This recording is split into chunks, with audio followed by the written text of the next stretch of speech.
Kejaksaan Agung atau Kejagung kembali menetapkan tersangka baru dalam perkara dugaan korupsi terkait tata niaga komoditas timah wilayah izin usaha pertambangan PT Timah Tbk periode 2015 hingga 2022. Ada 5 orang saksi yang ditetapkan sebagai tersangka baru terkait kasus dugaan korupsi pertambangan timah yang melanggar IUP.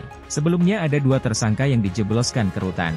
Adalah Tamron alias Aon selaku Beneficial Ownit CV Venus Inti Perkasa dan PT MCN serta Ahmad Albani selaku manajer operasional tambang CV VIP. Dengan demikian, total ada 7 orang yang sudah ditetapkan sebagai tersangka dalam perkara pokok, dan 1 tersangka itu karena menghalangi proses penyidikan atau obstruction of justice. Penetapan 5 tersangka baru setelah tim penyidik Jampitsus memiliki 2 alat bukti yang cukup berdasarkan hasil pemeriksaan sejumlah saksi dan yang ditemukan saat jaksa penyidik melakukan penggeledahan. Kelima tersangka baru tersebut, yakni SG alias AW dan MBG selaku pengusaha tambang di Kota Pangkal Pinang, Kepulauan Bangka Belitung. Kemudian HT alias ASN selaku Direktur Utama CV VIP yang merupakan perusahaan milik tersangka TN alias AN, MRPT alias RZ selaku Direktur Utama PT Timah Tbk periode 2016 hingga 2021, dan tersangka E alias EML selaku Direktur Keuangan PT Timah Tbk tahun 2017 sampai 2018.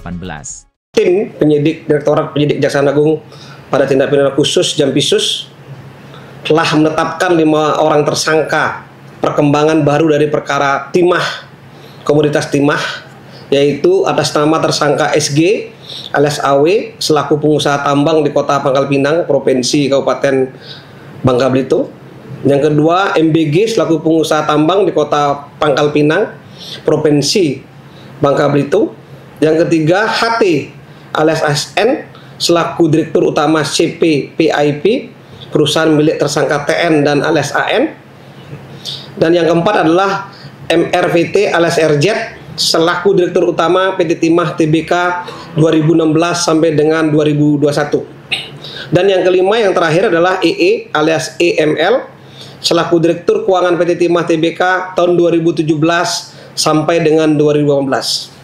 Perbuatan kelima tersangka mengakibatkan kerugian keuangan negara yang dalam proses penghitungannya melebihi kerugian negara dari perkara korupsi lain seperti PT Asabri dan Duta Palma. Selain itu, adanya kerugian kerusakan lingkungan akibat adanya aktivitas penambangan ilegal timah di Provinsi Kepulauan Bangka Belitung.